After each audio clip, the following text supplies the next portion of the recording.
Connaître la pensée de l'homme, c'est un mystère, vous savez. C'est très compliqué de connaître ce que le cœur d'une personne est en train de penser. C'est très compliqué de connaître ce qu'une personne est en train de s'imaginer. Et pourtant, tout ce qui peut être en plastique extérieur n'a rien à voir avec ce qu'une personne peut être en train de penser. Or, la plus grande difficulté, c'est de vraiment savoir ce qu'il y a dans le cœur de l'homme. Tu ne connaîtras pas ce que ton mari est en train de penser parce que tu connais ses habitudes.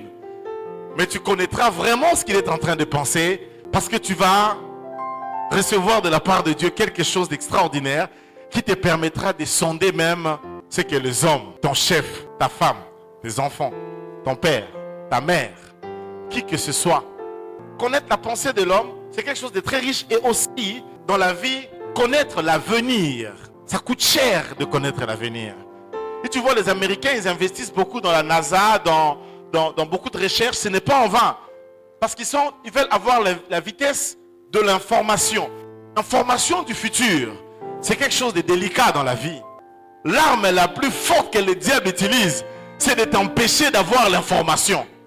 Ou alors de déformer l'information en ce qui te concerne. Voilà pourquoi il a même dit à Adam et Ève, Dieu a-t-il dit, vous n'allez pas manger de tous les arbres du jardin et vous n'y toucherez même pas. Les jours où vous y toucherez, vous mourrez. Il avait une information, mais il faisait une désinformation. Il fallait dévier l'information. Rien n'est scandaleux que de manquer la bonne information en ce qui te concerne. Parce que tu sais, quand tu as l'information en ce qui te concerne, tu peux être en paix. Même quand tu te réveilles un matin, tu n'as rien à manger, tu es en paix parce que tu sais ce qui arrivera, comment les choses se feront. C'est comme si tu présentais les examens d'État et Dieu t'a déjà donné le pourcentage. Moi, j'ai eu mon pourcentage de l'examen d'État avant les résultats. Donc, les jours où on allait pour voir l'examen d'État, je ne suis plus allé voir. Parce que je savais déjà et le pourcentage, et je vous dis le pourcentage exact, j'avais ça. Et j'ai eu ce que Dieu m'avait dit, le pourcentage exact. C'est pourquoi quand les gens paniquaient pour l'examen d'État, moi je dormais. Je savais que j'avais déjà réussi. C'est pourquoi si quelqu'un comprend ce que je vais partager avec vous pendant ces quelques minutes, je parlerai sur le Saint-Esprit, mais dans une dimension extraordinaire. Laissez-moi, à l'intro de ce dimanche, vous dire une chose très importante. Quand l'auteur des Hébreux était en train d'écrire, il a appelé Dieu dans Genèse chapitre 1er, au commencement, Dieu. Le mot Dieu en hébreu c'est Elohim. Le mot Elohim c'est un pluriel. El c'est Dieu, mais c'est un pluriel. Et en hébreu il y a deux sortes de pluriels. Il y a le pluriel de Aïn, ça veut dire deux mains. Ceux qui prennent avec moi le cours ils savent de quoi je parle. Et il y a le pluriel à partir de 3. C'est pourquoi on appelle Dieu Elohim. Donc c'est un pluriel à partir de 3. Et dans le pluriel à partir de 3, l'auteur de l'épître, l'auteur de Genèse, présente Dieu non pas comme étant Elohim, mais comme étant Elohim. Ça veut dire un Dieu qui se conjugue dans un pluriel à partir de 3.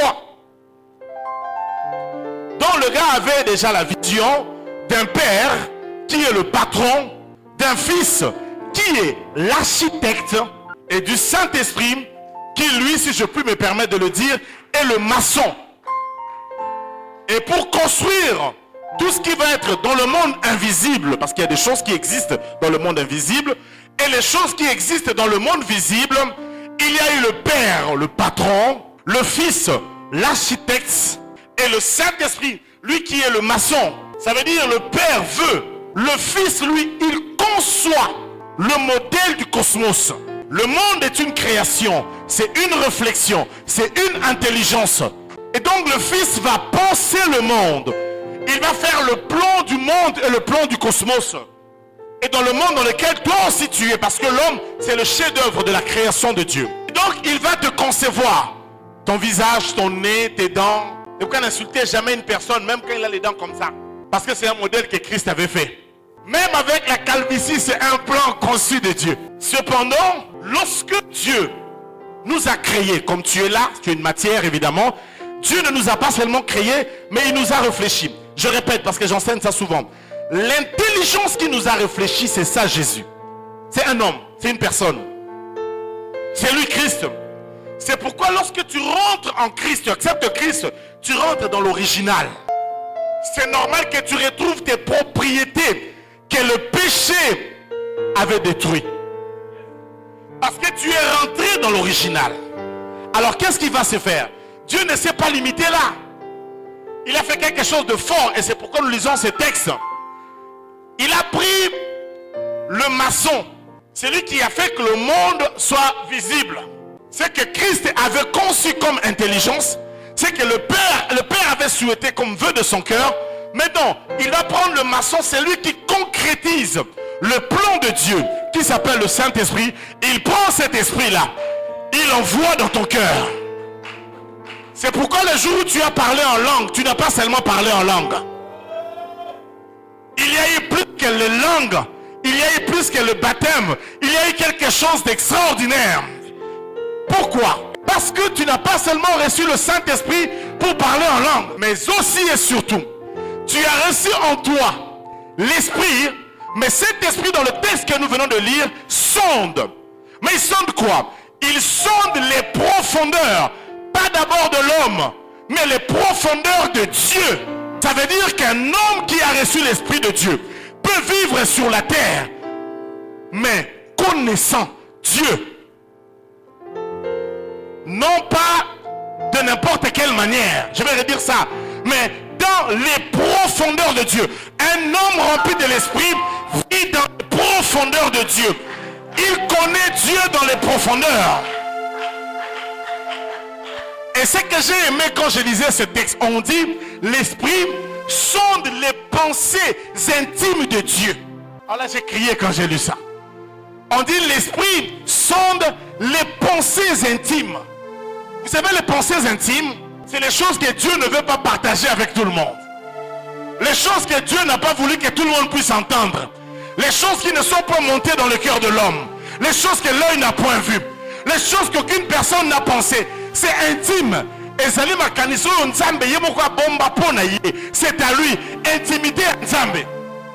Cette intimité de Dieu, tout en étant intime à Dieu, personnel à Dieu, se dévoile. Lorsqu'une personne reçoit l'Esprit de Dieu, cette personne partage les intimités de Dieu. Il partage les pensées les plus intimes de Dieu.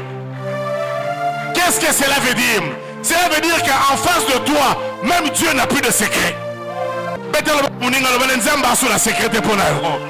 Alléluia. Je viens te dire que tu mets Dieu en danger. Dieu est en danger. Pourquoi? Parce qu'il y a un homme à Kinshasa qui est en train de connaître même les choses que Dieu est en train de vouloir cacher.